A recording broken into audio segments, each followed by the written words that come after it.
വളരെ അഭിമാനപൂർവമാണ് ഈ സർവമത മഹാസമ്മേളനത്തിൽ ക്രിസ്തീയ സഭയെ പ്രതിനിധീകരിച്ച് പങ്കെടുക്കുവാൻ എന്നെ ക്ഷണിച്ചതും ഈ സന്ദർഭം ഒരു ചരിത്ര നിയോഗമായി ഏറ്റെടുക്കുകയാണ്.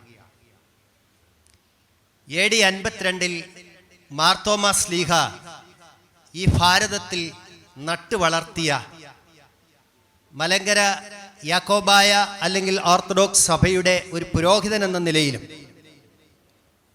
അതിനുശേഷം ഈ സഭയിൽ നിന്ന് വിഭജിച്ചു പോയ എല്ലാ ക്രൈസ്തവ സഭകളുടെയും പ്രതിനിധിയായിട്ടാണ് ഞാൻ നിങ്ങളെ അഭിസംബോധന ചെയ്യുന്നത്.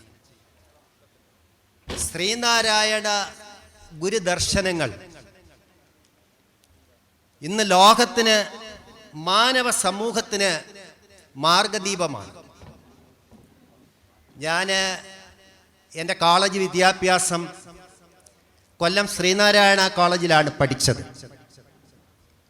ഞാൻ ആദ്യമായിട്ട് ഈ ശിവഗിരി കുന്നിലെ ശ്രീനാരായണ ഗുരുദേവൻ്റെ സമാധിയിൽ വരുന്നത് കേരളത്തിൻ്റെ മുൻ chief secretary D Babu Paul IAS, എൻ്റെ മാതാവിൻ്റെ പൃഥു സഹോദരൻ്റെ മകനാണ്. അദ്ദേഹത്തോടൊപ്പമാണ് എൻ്റെ 16ാമത്തെ വയസ്സിൽ ഞാൻ ശിവഗിരിയിലെ ശ്രീനാരായണ ഗുരുദേവൻ്റെ സമാധി സന്ദർശിച്ച് കൈകൾ കൂപ്പിയത്. അന്ന് കേരളത്തിൻ്റെ IAS നിരകളിൽ പ്രമുഖനായിരുന്ന ഡോക്ടർ ബാബുപോൾ IASനോടൊപ്പം ഞാൻ വന്നപ്പോൾ ശ്രീനാരായൺ ഗുരുദേവന്റെ സമാധിയിൽ ചെന്നിട്ട് സാഷ്ടാംഗം ചെയ്താണ് കൈകൂപ്പി അദ്ദേഹം ഇതിൻ്റെ ഗസ്റ്റ് ഹൗസ് ഓഫീസിലേക്ക് വന്നത്. ഇന്ന് ഞാൻ ഈ മഹാസമ്മേളനത്തിലേക്ക് വരുമ്പോൾ വ്രതാനുഷ്ഠാനകനായിട്ടാണ് ഞാൻ നിങ്ങളുടെ മുന്നിൽ വന്ന് അഭിസംബോധന ചെയ്യുന്നത്. ഞാൻ വന്ന് ശ്രീനാരായണ ഗുരുദേവ സമാധിയിൽ ചെന്ന് എൻ്റെ നേർച്ച കാഴ്ചകൾ സമർപ്പിച്ച് ഈ സർവമത സമ്മേളനത്തിൽ എന്താണ് പറയേണ്ടത് എന്ന് ആലോചനാപൂർവമാണ് ഞാൻ ഒരുങ്ങിയത്. ഞാനിവിടെ വേദിയിൽ ഇരിക്കുമ്പോൾ എൻ്റെ ഗുരുസ്ഥാനത്ത് ഞാൻ പ്രതിഷ്ഠിച്ചിരിക്കുന്ന ശ്രീനാരായണ ദർശനങ്ങളെ കുറിച്ച് ഞാൻ അഗാധമായി പഠിക്കുന്ന ഈ സന്ദർഭത്തിൽ എൻ്റെ മാർഗദർശിയായിരിക്കുന്ന ബ്രഹ്മശ്രീ സച്ചിദാനന്ദ സ്വാമികൾ എന്നോട് പറഞ്ഞു വെള്ളം കുടിക്കാമെന്ന്. പക്ഷേ നിങ്ങളെപ്പോലുള്ളവരൊക്കെ കണ്ടു കാണും, പല സാധനങ്ങൾ കൊണ്ടുവന്നപ്പോൾ ഞാൻ നിരാകരിച്ചു. ഇതെന്താണ് ഈ ഫാദർ ഇങ്ങനെ ചെയ്യുന്നതെന്ന്. പക്ഷേ ഇന്നലെ അത്താഴത്തിന് ശേഷം ഒരു വെള്ളം പോലും കുടിക്കാതെ രാവിലെ കുളിച്ച് ശുദ്ധനായി എൻ്റെ ക്രൈസ്തവ ദർശനത്തിലുള്ള എൻ്റെ പ്രാർത്ഥനകൾ പൂർത്തിയാക്കി ഞാൻ ഗുരുദേവ സമാധിയിൽ വന്ന് അണഞ്ഞിട്ട് ഞാൻ ഈ സമ്മേളനത്തിൽ വരുമ്പോൾ, ഈ സമ്മേളനം കഴിഞ്ഞിട്ടാണ് എനിക്ക് ഭൗതികമായ ഭക്ഷണം ആവശ്യമുള്ളത്. ഇപ്പോൾ എനിക്ക് ആത്മീയമായ ഭക്ഷണമാണ് ഗുരുദേവ സന്നിധിയിൽ നിന്ന് എനിക്ക് ലഭിച്ചിരിക്കുന്നത്. ഞാൻ വിശ്വസിക്കുന്ന എൻ്റെ നസ്രാനി സുറിയാനി ക്രിസ്ത്യാനി പാരമ്പര്യത്തിലുള്ള ഒരു തറവാട്ടിലെ ഒരു കുലമഹിമയിൽ നിന്നാണ് ഞാൻ ഒരു പൗരോഹിത്യ വൃത്തിയിലേക്ക് വന്നത്. എൻ്റെ സഭയെക്കുറിച്ച്, എൻ്റെ കർത്തവ്യത്തെക്കുറിച്ച്, എൻ്റെ പൗരോഹിത്യത്തെക്കുറിച്ച് ഉത്തരവാദിത്വ ബോധം എനിക്കുണ്ട്. ആ ഉത്തരവാദിത്വ ബോധത്തിന് ഞാൻ വിശ്വസിക്കുന്ന എൻ്റെ മതതത്വങ്ങൾക്ക് യാതൊരു കോട്ടവും സംഭവിക്കാതെ ശ്രീനാരായണ ഗുരുദേവ ദർശനങ്ങളെ ലോകത്തിന്, മാനവകുലത്തിന് ശ്രീനാരായണ ഗുരുദേവൻ നൽകിയ സംഭാവനകളും ലോക ഗുരുക്കന്മാരുടെ നിലയിൽ എഴുതപ്പെട്ട ശ്രീനാരായണ ഗുരുദേവ ദർശനങ്ങളും സാക്ഷീകരിക്കുവാൻ എനിക്ക് അഭിമാനപൂർവം സന്തോഷമുണ്ട്.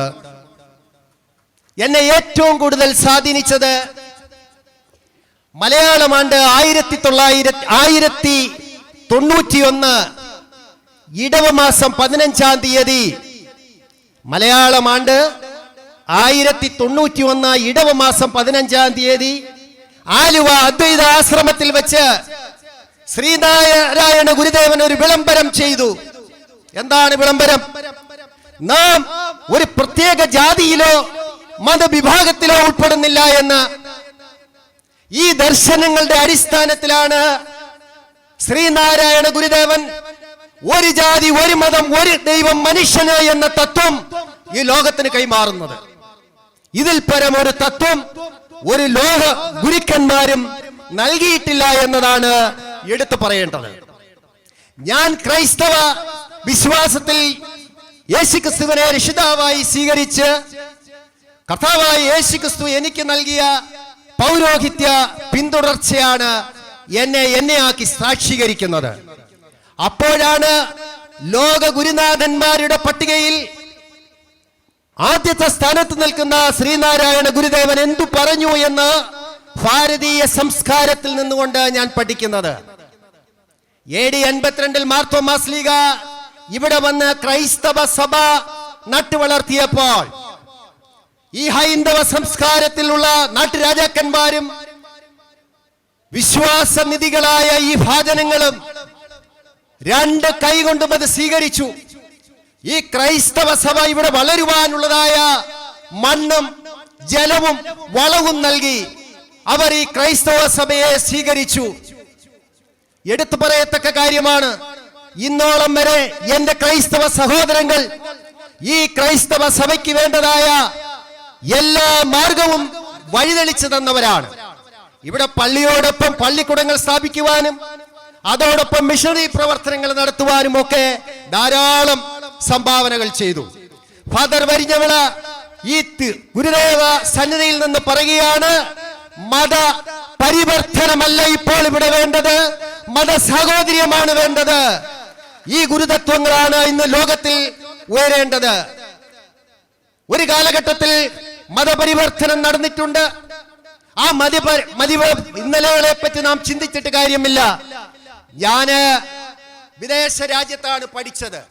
ഞാൻ ഹോംസിലും ദമാസ്കസിലും ഒക്കെ പോകുമ്പോൾ എന്റെ സഹപാഠികളായ ജർമ്മനിയിലും സ്വിറ്റ്സർലൻഡിലും ഉള്ളവരൊക്കെ ഹിന്ദുവാണ് എന്ന് എന്നെ അഭിസംബോധന ചെയ്യുമ്പോൾ എനിക്ക് അഭിമാനമുണ്ട്.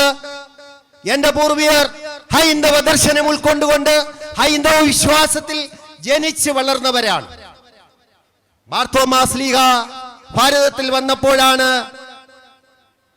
ഒരു ക്രൈസ്തവ ദർശനത്തിലേക്ക് ഞങ്ങൾ വഴുതി മാറിയത്. നിങ്ങൾക്കറിയാം, അതിപുരാതനമായ കേരളത്തിലെ പള്ളികൾ നിങ്ങൾ സന്ദർശിച്ചാൽ അറിയാം, ക്രൈസ്തവ ദർശനം സ്വീകരിച്ചു എന്നത് ശരിയാണ്. പക്ഷേ ഞങ്ങളുടെ പൂർവ്വപിതാക്കൾ കത്തിച്ച നിലവിളക്കോ ഞങ്ങളുടെ പാരമ്പര്യങ്ങളോ ഞങ്ങൾ കളഞ്ഞിട്ടില്ല. നിങ്ങൾക്കറിയാം, മണർകാട് പള്ളിയിലോ പരിമല ദേവാലയത്തിലോ ഒക്കെ ചെന്നാൽ പള്ളിയുടെ പടിഞ്ഞാറേ നടയിൽ നിലവിളക്കുണ്ട്, പള്ളിക്കകത്ത് നിലവിളക്കുണ്ട്. ഞങ്ങൾ അതിൽ തിരിതെളിച്ചിട്ടാണ് വിശുദ്ധ കുർബാനയ്ക്കായിട്ട് പുരോഹിതൻ മധുബായിലേക്ക് പ്രവേശിക്കുന്നത്. ക്രൈസ്തവ മതം ഞങ്ങൾ ഉൾക്കൊണ്ടു, ഞങ്ങളുടെ പൂർവികർ ഉൾക്കൊണ്ടു. പക്ഷേ ആ പാരമ്പര്യമായ ഹൈന്ദവ ദർശനങ്ങൾ പലതും ഞങ്ങൾ കോപ്റ്റ് ചെയ്തിട്ടുണ്ട്. വിവാഹ ശുശ്രൂഷയില് ആ പുസ്തകത്തിൽ എഴുതിയിട്ടുണ്ട്, ഭാരതീയ സംസ്കാരം അനുസരിച്ചിട്ടാണ് താലി കെട്ടുന്നത് എന്ന്. പക്ഷേ ഒരു താലികെട്ട് ക്രൈസ്തവ ദർശനത്തിലില്ല. ഇത് ഭാരതീയ സംസ്കാരത്തിൽ നിന്നാണ് നാം പഠിച്ചത്. ഇത് നമ്മൾ ചിന്തിക്കുമ്പോൾ ഇന്ന് 170ാമത് തിരുജയന്തിയും 97ാമത് മഹാസമാധി ദിനവും ആചരിക്കുന്ന ഈ വേളയാണ്. ഇവിടെ എനിക്ക് പറയുവാനുള്ളത്, 100 വർഷം ഇവിടെ തികയുമ്പോൾ, മഹാസമാധിയായിട്ട് 100 വർഷം തികയുമ്പോൾ ഗുരുദേവൻ തീർത്ഥാടനത്തെ അനുവദിച്ചു. എന്താണ് തീർത്ഥാടനത്തിലൂടെ നിങ്ങളെ പ്രബുദ്ധരാക്കിയത്? കൃഷി കൊണ്ടും വ്യവസായം കൊണ്ടും കുലത്തൊഴിലുകൾ കൊണ്ടും വിദ്യാഭ്യാസം കൊണ്ടും നിങ്ങൾ പ്രബുദ്ധരാകണം. നിങ്ങൾ പീതാംബരധാരികളായിട്ട് ഈ തെരുവ് വീതികളിലൂടെ, രാജവീതിയിലൂടെ നടന്ന് വ്രതത്തോടെ നോമ്പെടുത്ത് നിങ്ങൾ ശിവഗിരി കുന്നിൽ വന്ന് അണയുമ്പോൾ ആത്മീയതയുടെ സമ്പന്നതയോടൊപ്പം ഭൗതിക നേട്ടങ്ങൾ വാരിക്കൂട്ടി അത് സാംശീകരിച്ചിട്ട് വേണം നിങ്ങളുടെ ഭവനങ്ങളിലേക്ക് നിങ്ങൾ തിരിച്ചു പോകണമെന്ന് ഗുരുദേവൻ നമ്മെ പ്രബോധിപ്പിച്ചു. എന്താണ് ഭൗതിക നേട്ടങ്ങൾ? നിങ്ങൾ കൈത്തൊഴില്, വിദ്യാഭ്യാസം, കൃഷി, വ്യവസായം, ഈ കാര്യങ്ങളിലെല്ലാം നിങ്ങൾ ബദ്ധശ്രദ്ധാലുക്കളായിരിക്കണം. നിങ്ങൾക്കറിയുമോ, ശ്രീനാരായണ ഗുരുദേവൻ ജീവിച്ചിരുന്ന സമയത്ത് തന്നെ തീർത്ഥയാത്രയ്ക്ക് അനുമതി നൽകി. ആർക്കാണെന്ന് പറയാമോ? ഏത് സ്ഥലത്താണെന്ന് പറയാമോ? കോട്ടയത്ത് തേന്മാവിൻ മൂട്ടിൽ നിന്നുള്ള സംഘത്തിനാണ് ശ്രീനാരായണ ഗുരുദേവൻ അനുവാദം നൽകിയത്, അല്ലേ സച്ചിദാനന്ദ സ്വാമികൾ? ആ തേന്മാവിൻ മൂട്ടിൽ നിന്ന് ഗുരുദേവൻ ജീവിച്ചിരിക്കുന്ന സമയത്ത് തന്നെ തീർത്ഥാടനം നടത്തുവാനായിട്ട്, ശിവഗിരിയിലേക്ക് നിങ്ങൾ പോകുവാനായിട്ട് അനുവദിച്ചപ്പോൾ അത് കടന്നു വരുന്ന ഭാഗത്താണ് വരിഞ്ഞവള പള്ളി സ്ഥിതി ചെയ്യുന്നത്. 2010 ഡിസംബർ മാസം 29-ാം തീയതി 3 മണിക്ക് കേരളത്തിലെ ക്രൈസ്തവ ദേവാലയമായ വരിഞ്ഞവള പള്ളി ആ തേന്മാവിൻ മൂട്ടിൽ നിന്ന് കടന്നു വരുന്ന ശിവഗിരി തീർത്ഥാടകർക്ക് പ്രാർത്ഥനയ്ക്കും വിശ്രമത്തിനുമായി തുറന്നു കൊടുത്തത് ഈ എളിയവനാണ്. അവർക്ക് വേണ്ട ഭക്ഷണവും, അവർക്ക് വേണ്ട താമസവും, അവർക്ക് വേണ്ടതായ പ്രാർത്ഥനയ്ക്കുള്ള സൗകര്യവും ചെയ്തു കൊടുത്തത് ഈ എളിയവനാണ്. എന്ന് മാത്രമല്ല, സച്ചിദാനന്ദ സ്വാമികളും പുണ്യശ്ലോകനായ പ്രകാശാനന്ദ സ്വാമികളും നമ്മുടെ ഋദംബരാനന്ദ സ്വാമികളും ഗുരുപ്രസാദ് സ്വാമികളും അരൂപാനന്ദ സ്വാമികളും ഒക്കെ ശിവഗിരി മഠത്തിൽ വന്ന് ആ ദേവാലയത്തിൽ വന്ന്, ഞാൻ വികാരിയായിട്ടിരിക്കുന്ന ദേവാലയത്തിൽ വന്നാണ് പ്രബോധനം നടത്തുന്നത്. ഇത് ലോകം അറിഞ്ഞിട്ടില്ല, ലോകം അറിയുവാനല്ല ചെയ്തത്. ഇത് കർമ്മമാണ്, ഇത് കർമ്മമാണ്. എന്താ കർമ്മം? ക്രൈസ്തവ ദേവാലയം എന്ന് പറയുന്നത് സകല ജാതികൾക്കും പ്രാർത്ഥനാലയം എന്നാണ് ക്രൈസ്തവ ദർശനം ക്രിസ്തുദേവൻ നമ്മെ പഠിപ്പിച്ചത്. ഡിബോപ്പോൾ IAS പറഞ്ഞു, ഇത് സ്ഫോടനമായ ഒരു കാര്യമാണ്. ശരിയാണ്. എന്റെ ജ്യേഷ്ഠൻ അന്ന് കേരളത്തിന്റെ ചീഫ് സെക്രട്ടറി സ്ഥാനത്ത് ഉണ്ടായത് കൊണ്ടാണ് ഞാൻ രക്ഷപ്പെട്ടത്. നിങ്ങളുടെ ജ്ഞാനത്തിന് ഇത് മതിയാകും. പക്ഷേ എല്ലാ വർഷവും ഡിസംബർ 29 എന്ന് പറയുന്നത് വരിഞ്ഞവള പള്ളിയിൽ ഗുരുദേവ ദർശനം. നിങ്ങൾക്കറിയുമോ ഒരു ദേവാലയത്തിൽ എങ്ങനെയാണ് ദൈവദശകം ചൊല്ലുന്നത്? അവർ അവിടെ വന്നു, ഞാൻ പള്ളി തുറന്നു കൊടുത്തു, ഞാൻ സ്വീകരിച്ചു അവരെ. എവിടുന്നാ നിങ്ങൾ യാത്ര തുടങ്ങിയത് എന്ന് ചോദിച്ചു. അത് കോട്ടയത്ത് തിരുനക്കര തേന്മാവിൻ മൂട്ടിൽ എന്ന് പറയുന്ന സ്ഥലത്ത് ഗുരുദേവൻ ജീവിച്ചിരുന്നപ്പോൾ തന്നെ തുടങ്ങിയതാണെന്ന് പറഞ്ഞു. എത്ര ദിവസമായി നിങ്ങൾ ഇറങ്ങി തിരിച്ചിട്ട്? അവ ചെരുപ്പ് പോലുമില്ല, ഗുരുമന്ത്രങ്ങൾ ഉരുവിട്ടുകൊണ്ട് സാക്ഷാൽ യഥാർത്ഥ ശ്രീനാരായണീയരാണവർ. യഥാർത്ഥ ശ്രീനാരായണീയരാണവർ. ഞാൻ ചോദിച്ചു, അല്പം വിശ്രമിച്ചിട്ട് പോയാ പോരെ? മതി ഫാദർ, വാ പള്ളിയിലേക്ക് പോവാ. അതൊരു ചരിത്രപരമായ നിയോഗമായിരുന്നു. എന്റെ ജീവിതത്തിലെ ഏറ്റവും വലിയ ചരിത്രപരമായ ഒരു നിയോഗം. അത് ഇന്നും, അത് കഴിഞ്ഞ് പുത്തൂരിൽ നിന്നുള്ളവരും ധാരാളം പദയാത്രകൾ വരുന്നുണ്ട്. അപ്പൊ ഈ ഭക്ഷണം കൊടുക്കാനായിട്ട് വലിയ ചെലവാണല്ലോ. അപ്പോ ആളുകളൊക്കെ വരും, ഞങ്ങൾ കൊടുത്തോളാം എന്നൊക്കെ. അപ്പൊ എൻ്റെ ഫാദറിന് 90 വയസ്സ് കഴിഞ്ഞുള്ളൂ. ഫാദർ പറഞ്ഞു, വേണ്ട, അത് കൊടുക്കുവാനുള്ള സമ്പാദ്യം തറവാട്ടിലുണ്ട് എന്ന് പറഞ്ഞു. ഞാൻ ഈ പറഞ്ഞു വന്നത്, മഹാസമാധിയുടെ 100 വർഷം തികയുമ്പോൾ ഇവിടെ ഈ കേരളത്തിലെ സമസ്ത കേരളത്തിലെ എല്ലാ ജാതി മതങ്ങളും ഗുരുദേവന്റെ സന്നിധിയിൽ വന്ന് പ്രണയിക്കണം. ഇതാണ് ഗുരുദേവൻ കണ്ട ശ്രീനാരായണീയ ദർശനം എന്ന് പറയുന്നത്. ഇസ്ലാം മതവിശ്വാസികളോ ക്രൈസ്തവ മതവിശ്വാസികളോ അല്ലെങ്കിൽ ഹിന്ദു മതവിശ്വാസികൾക്കോ ആർക്കും വരാം ശിവഗിരി. അതാണല്ലോ ഞാൻ പറഞ്ഞത്, 1091 ഇടവ മാസം 15-ാം തീയതി അദ്വൈത ആശ്രമത്തിൽ വെച്ച് ഗുരുദേവൻ വിളംബരം ചെയ്തത്, ഞാൻ ഒരു ജാതിയിലോ മതത്തിലോ ഉൾപ്പെടുന്നില്ല എന്ന്. അപ്പോൾ ലോകാരാധ്യനായ ഒരു ഗുരുദേവൻ, ആ ഗുരുക്കന്മാരുടെ പട്ടികയിൽ ആ നിരകളിൽ വന്ന ശ്രീനാരായണ ഗുരുദേവൻ ഒരു ജാതിയുടെ മതത്തിന്റെ ആളാണോ? ആണോ? ആണോ? ശ്രീനാരായണ ധർമ്മസംഘം ഇപ്പോഴുള്ള സന്യാസി പരമ്പരയെ വാർത്തെടുക്കുവാനായിട്ടുള്ള എഗ്രിമെന്റിൽ ഒപ്പിട്ടപ്പോൾ ശ്രീനാരായണ ഗുരുദേവൻ കോട്ട് ചെയ്തത്, ഞാൻ ആദ്യമേ പറഞ്ഞ ഞാനൊരു ജാതിയിലോ മതത്തിലോ ഉൾപ്പെടുന്നില്ല, അങ്ങനെ ഉള്ളവരായിരിക്കും ഈ സന്യാസി സമൂഹത്തിൽ വരേണ്ടത് എന്നാണ് ഉത്ബോധിപ്പിച്ചത്. ഇവിടെ നാം ചിന്തിക്കേണ്ടതായ കാര്യം, ശ്രീനാരായണ ഗുരുദേവൻ ഒരു മതത്തിന്റെ ആളല്ല, ഒരു വിഭാഗത്തിന്റെ ആളല്ല, ഈ ലോകത്തിന്റെ ഗുരുവാണ് എന്ന തത്വത്തിലേക്കാണ് 100ാം മഹാസമാധി ദിനത്തിൽ കേരള സമൂഹം, വിശിഷ്യ കേരള സമൂഹം ഏറ്റെടുക്കേണ്ടത്. ഒരു ക്രൈസ്തവ പുരോഹിതനായ ഞാൻ എന്തുകൊണ്ട് ഒരു ശ്രീനാരായണീയ ദർശനങ്ങളിൽ എന്റെ വിശ്വാസത്തിന് ഭംഗമില്ലാതെ ഞാൻ സ്വീകരിച്ചു എന്നതല്ലേ നിങ്ങളുടെ ചോദ്യം? അല്ലേ? എൻ്റെ ഒരു അമ്മയുടെ സ്ഥാനത്ത് ഒരാൾ ഇവിടെ ഇരിപ്പുണ്ട്. ഞാനൊരു ചോദ്യം ചോദിക്കുകയാണ്. ശ്രീനാരായണ ഗുരുദേവൻ ശുചിത്വത്തെ പറ്റി പറഞ്ഞു. എവിടെ നിന്ന് തുടങ്ങണമെന്നാണ് പറഞ്ഞത് സഹോദരി? വീടുകളിൽ നിന്നാണെന്ന് അറിയാമല്ലോ. അങ്ങനല്ല ഗുരുദേവൻ പറഞ്ഞത്, അടുക്കളയിൽ നിന്ന്. ശ്രീനാരായണ ഗുരുദേവൻ നമ്മെ പഠിപ്പിച്ചത് ശുചിത്വം. അമ്മമാർ അടുക്കളയിൽ നിന്ന് തുടങ്ങണമെന്നാണ് പഠിപ്പിച്ചത്. ഈ തത്വം ഏറ്റെടുക്കുന്നതിന് ജാതിയുണ്ട്, ഇസ്ലാമുണ്ട്, ക്രിസ്ത്യാനി ഉണ്ടോ, അല്ലെങ്കിൽ ബുദ്ധനോ ജൈനനോ ഉണ്ടോ, അല്ലെ ഹിന്ദു ഉണ്ടോ?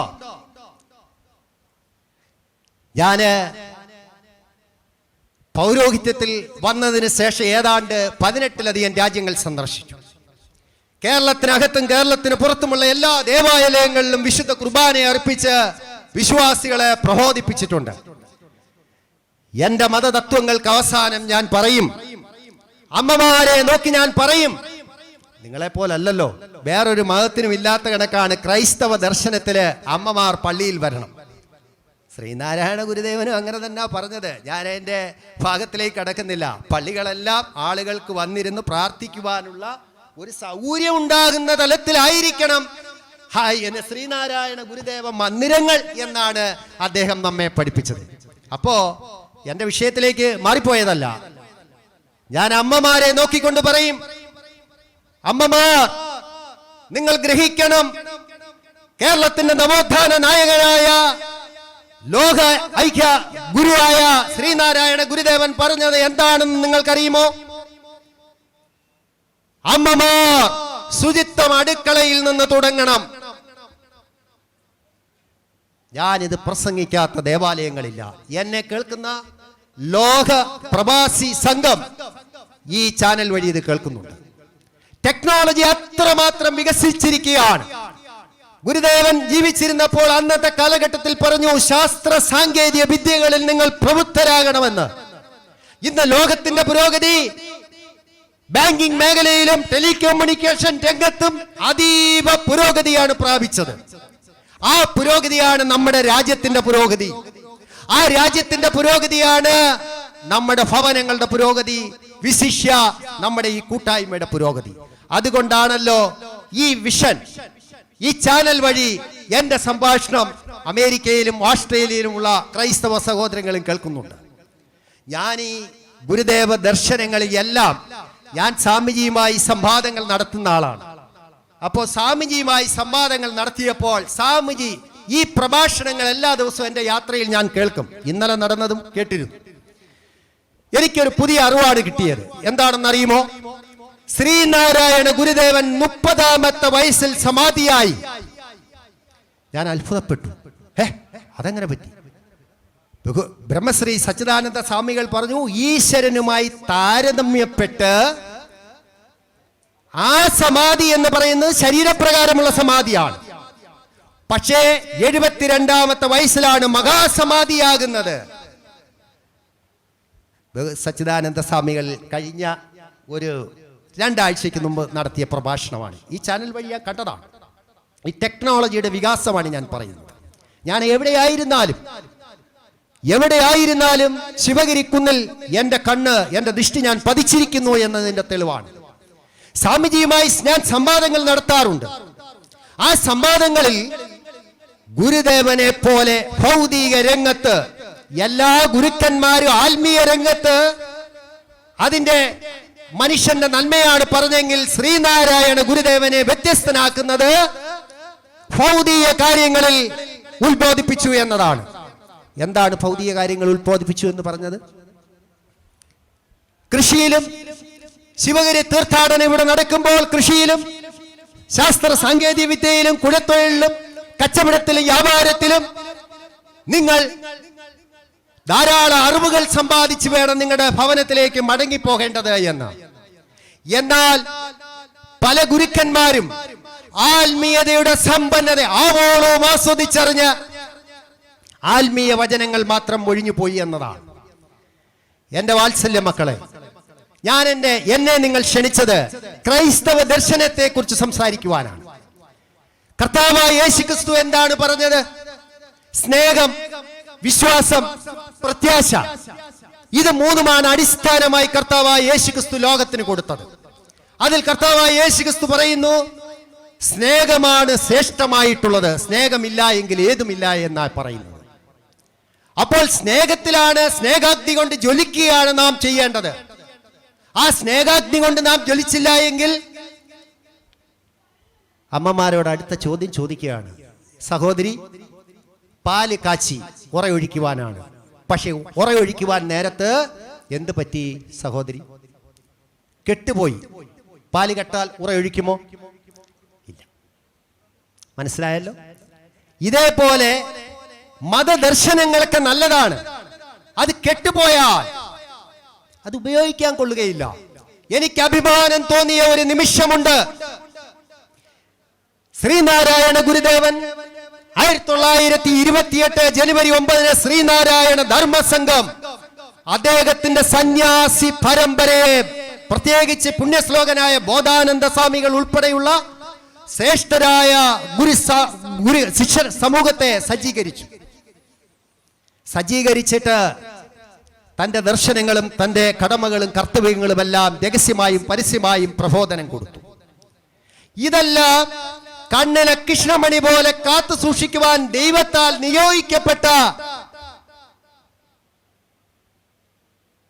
ഋഷി പരമ്പരയിലെ നിങ്ങളുടെ കണ്ണുകൊണ്ട് ബ്രഹ്മശ്രീ സച്ചിദാനന്ദ സ്വാമികളെ ഒരു മാനുഷികമായ നിലയിലാ കാണുന്നതെങ്കിൽ ആധ്യാത്മിക രംഗത്ത് തിളങ്ങുന്ന ഈ മഠത്തിന്റെ തലവനായിരിക്കുന്ന ബ്രഹ്മശ്രീ സച്ചിദാനന്ദ സ്വാമികളെ ഞാൻ കൂടുതൽ അഭിനന്ദനങ്ങൾ കൊടുത്ത് സന്തോഷിപ്പിക്കുകയാണ്. ഈ ശിവഗിരി മഠവും ഈ ശ്രീനാരായണ ഗുരുദേവന്റെ സമാധി സ്ഥലവുമൊക്കെ അടുക്കും ചിട്ടയോടും കൂടി ഇത്ര ഭംഗിയായി ശ്രേഷ്ഠമായി, ഇപ്പോൾ ഞാൻ അവിടെ ഇരിക്കുമ്പോൾ തന്നെ സച്ചിദാനന്ദ സ്വാമികൾ ഓരോരുത്തരെ വിളിച്ചിട്ട് ഓരോ കാര്യങ്ങൾ ക്രമീകരിക്കുകയാണ്.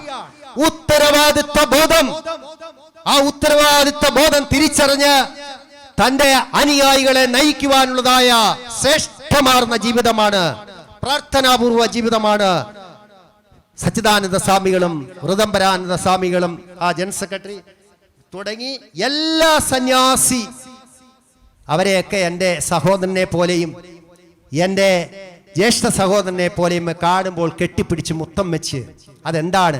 ക്രിസ്തുദേവൻ എന്നെ പഠിപ്പിച്ച സ്നേഹാഗ്നി കൊണ്ട് ജ്വലിക്കണം എന്ന് പറയുന്ന കാര്യമാണ്. എൻ്റെ വാക്കുകളെ ഞാൻ നിർത്തട്ടെ. ഇന്ന് ലോകത്ത് മതങ്ങൾ തമ്മിലുള്ളതായ കലഹങ്ങൾ എന്തിനു വേണ്ടിയിട്ടാണ്? ഈ മതങ്ങൾ തമ്മിലുള്ളതായ കലഹങ്ങൾ എന്തിനു വേണ്ടിയിട്ടാണ്? ആ മതങ്ങൾ തമ്മിലുള്ള കലഹങ്ങൾക്ക് മുന്നിലാണ് ശ്രീനാരായണ ഗുരുദേവന്റെ 100ാം സമാധി, മഹാസമാധി ഇവിടെ നടക്കുമ്പോൾ ലോകമെങ്ങും ഈ ആപ്തവാക്യം പ്രചരിക്കണം. എന്താണ് ഗുരുദേവൻ ആലുവ സർവ്വമത സമ്മേളനത്തിൽ അവസാനം പറഞ്ഞത്? മതമേതായാലും മനുഷ്യൻ നന്നായാൽ മതി. ഇതിൽ പരം ഒരു ആപ്തവാക്യമില്ല. ആയതിനാൽ എൻ്റെ വാത്സല്യ സഹോദരങ്ങളെ, ഈ സർവമത മഹാസമ്മേളനത്തിൽ വരുവാനും നിങ്ങളെ കാണുവാനും അല്പകാര്യങ്ങൾ നിങ്ങളെ പ്രബോധിപ്പാനും എന്നെ ബലപ്പെടുത്തിയ, എന്നെ അതിനുവേണ്ടി ഒരുക്കിയ എല്ലാ ഗുരുജനങ്ങളോടും, പ്രത്യേകിച്ച് ശ്രീനാരായണ ഗുരുദേവന്റെ സമാധി ആ പുണ്യ സ്ഥലത്തോടും നന്ദി അർപ്പിച്ചുകൊണ്ട് നിർത്തട്ടെ. ദൈവം നിങ്ങളെ അനുഗ്രഹിക്കട്ടെ. സ്നേഹമുള്ളവരെ, നമ്മളുടെ വരിഞ്ഞവിള ഇവിടെ അടുത്ത് ചാത്തന്നൂരാണ്. അദ്ദേഹത്തിൻ്റെ ദേവാലയത്തിൽ കഴിഞ്ഞ ദിവസം ദേവാലയത്തിനകത്ത് വെച്ച് ഒരു സർവമത സമ്മേളനം നടത്തി. ഞാനതിൽ ശിവഗിരി മഠത്തിൻ്റെ പ്രതിനിധിയായി പങ്കെടുത്ത് 1.5 മണിക്കൂർ നേരം ഞാൻ അവിടെ സംസാരിച്ചു. എനിക്ക് ഭക്ഷണം ഒരുക്കിയിരുന്ന അദ്ദേഹത്തിൻ്റെ ഭവനത്തിലാണ്.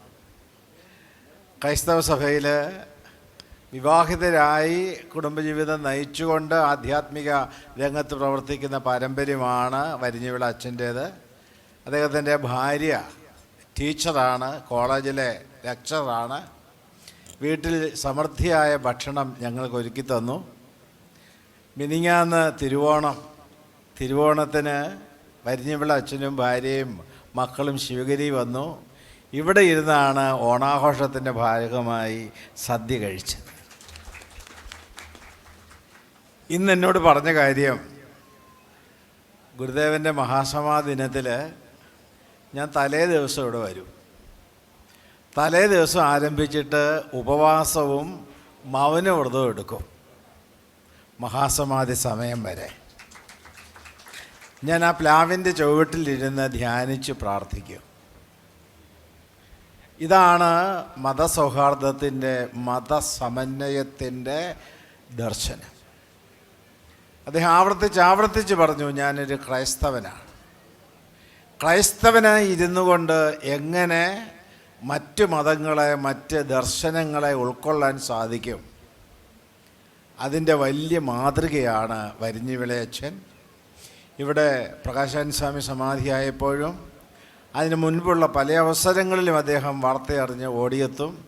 അതുപോലെ അദ്ദേഹത്തിൻ്റെ അച്ഛൻ മരിച്ചപ്പോൾ ഇവിടെ നിന്ന് സന്യാസിമാരെല്ലാം അവിടെ എത്തി പ്രാർത്ഥന നടത്തി. അതാണ് മതസമന്വയവും സൗഹാർദ്ദവും. ഒരു പാലമിട്ടാൽ അങ്ങോട്ടും ഇങ്ങോട്ടും. ഞാൻ കഴിഞ്ഞ ദിവസം അദ്ദേഹത്തിൻ്റെ ദേവാലയത്തിൽ ചെന്നപ്പോൾ എന്നെ നമസ്കരിച്ചുകൊണ്ട് എൻ്റെ കൈ മുത്തി. എന്നിട്ട് പറഞ്ഞു, ഞങ്ങളുടെ ബിഷപ്പുമാർ വന്നാൽ ഞങ്ങൾ കൈമുത്തിയെ സ്വീകരിക്കുകയുള്ളൂ. ഇന്ന് അദ്ദേഹം ഈ പ്രസംഗിക്കാൻ വേദിയിലേക്ക് കയറിയപ്പോൾ എൻ്റെ കൈ മുത്തി നമസ്കരിച്ചിട്ടാണ് വേദിയിലേക്ക് കയറിയത്. അങ്ങനെ ആചാരനിഷ്ഠയോടുകൂടി കഴിയുന്ന ഒരു മഹത് വ്യക്തിയെ ഇന്ന് ക്രൈസ്തവ മതത്തെ അധികരിച്ച് സംസാരിക്കാൻ ലഭിച്ചതിൽ വലിയ സന്തോഷമുണ്ട്. ശിവഗിരി മഠത്തിൻ്റെ പേരിൽ പ്രത്യേകമായിട്ട് ഞങ്ങൾ അദ്ദേഹത്തെ അഭിനന്ദിക്കും. ഇവിടെ ഈ ആത്മചൈതന്യ സ്വാമി, അദ്ദേഹം മലബാറിൽ നിന്നും കഴിഞ്ഞ ദിവസം ശിവഗിരിയിലെത്തി. അദ്ദേഹമായിട്ട് സംസാരിച്ചപ്പോൾ കൊച്ചുകുട്ടിയായിരിക്കുന്ന കാലം തൊട്ട് തന്നെ ശിവഗിരി കയറി ഇറങ്ങി പോകുന്നയാളാണ്. ഗുരുദേവൻ്റെ കൃതികൾ സാമാന്യം വായിച്ചിട്ടുണ്ട്, പഠിച്ചിട്ടുണ്ട്. ഇന്ത്യക്ക് വെളിയിൽ പലയിടത്തും സഞ്ചരിക്കാറുണ്ട്. അവസരങ്ങളിലെല്ലാം കിട്ടുന്ന വേദികളിൽ ഞാൻ ഗുരുവിനെക്കുറിച്ച് പറയാറുണ്ട്. ഇപ്പോൾ പ്രസംഗം കഴിഞ്ഞ് എൻ്റെ അടുത്ത് വന്ന് ഇരുന്ന് പറഞ്ഞത്, എൻ്റെ കയ്യിൽ ഗുരുദേവകൃതി ഉണ്ടാകും, ഞാൻ ലോകത്ത് എവിടെ പോയാലും ഗുരുവിനെക്കുറിച്ച് പറഞ്ഞിരിക്കുമെന്നാണ്. അങ്ങനെ ഗുരുവിനോട് പ്രഗാഢമായ ഭക്തിയുള്ള ഒരാളാണ് നമ്മുടെ ചൈതന്യ സ്വാമി. അതുപോലെ തന്നെ വിവിക്താനന്ദ സ്വാമി, ചിന്മയ മിഷനിലെ വിവിക്താനന്ദ സ്വാമിയുടെ വാക്കുകൾ നിങ്ങൾ കേട്ടല്ലോ. ഗുരുദേവൻ്റെ മഹിതമായ ദർശനത്തിൻ്റെ ആ മഹാത്മ്യം പൂർണ്ണമായും ഉൾക്കൊണ്ടുകൊണ്ടാണ് ചിന്മയ മിഷൻ്റെ കേരളത്തിൻ്റെ ആചാര്യനാണ് വിവിക്താനന്ദ സരസ്വതി സ്വാമി. ഇനി അടുത്തതായിട്ട് ഇസ്ലാം മതത്തെക്കുറിച്ച് പ്രസംഗിക്കുന്നത് ഫൈസി ഓണംപള്ളി അവറുകളാണ്. അദ്ദേഹം തൃശ്ശൂരിലാണ് താമസിക്കുന്നത്. അദ്ദേഹത്തിൻ്റെ പ്രത്യേകത എന്തെന്ന് ചോദിച്ചാൽ, അദ്ദേഹം കാലടി സംസ്കൃത യൂണിവേഴ്സിറ്റിയിൽ സംസ്കൃതം പഠിച്ച് ബിരുദധാരിയാണ്. ഇസ്ലാം മത തത്വങ്ങൾ മാത്രമല്ല, ഹിന്ദുമത തത്വങ്ങളും മറ്റ് മതങ്ങളുടെ തത്വങ്ങളുമൊക്കെ കൂലങ്കഷമായി പഠിച്ചറിഞ്ഞ വ്യക്തിയാണ് ഫൈസി ഓണംപള്ളി. അദ്ദേഹം ശിവഗിരി തീർത്ഥാടന വേളയിൽ വന്ന് പങ്കെടുത്തിട്ടുണ്ട്. അദ്ദേഹം വാസ്തവത്തിൽ വേണ്ടവണ്ണം ഒന്നും ക്ഷണിക്കാൻ ഞങ്ങൾക്ക് സാധിച്ചില്ലെങ്കിൽ തന്നെയും ശിവഗിരിയോടും ഗുരുദേവനോടുമുള്ള ആ ശ്രദ്ധയും നിഷ്ഠയും പുലർത്തിക്കൊണ്ട് അദ്ദേഹം ഈ വേദിയിൽ എത്തിച്ചേർന്നതിൽ ഞങ്ങൾക്ക് വലിയ സന്തോഷമുണ്ട്. ഇസ്ലാം മത സന്ദേശങ്ങൾ ഗുരുദർശനത്തിൻ്റെ വെളിച്ചത്തിൽ അവതരിപ്പിക്കുവാൻ ആദരപൂർവ്വം ഫൈസി ഓണംപള്ളി അവറുകളെ ക്ഷണിച്ചുകൊള്ളുന്നു.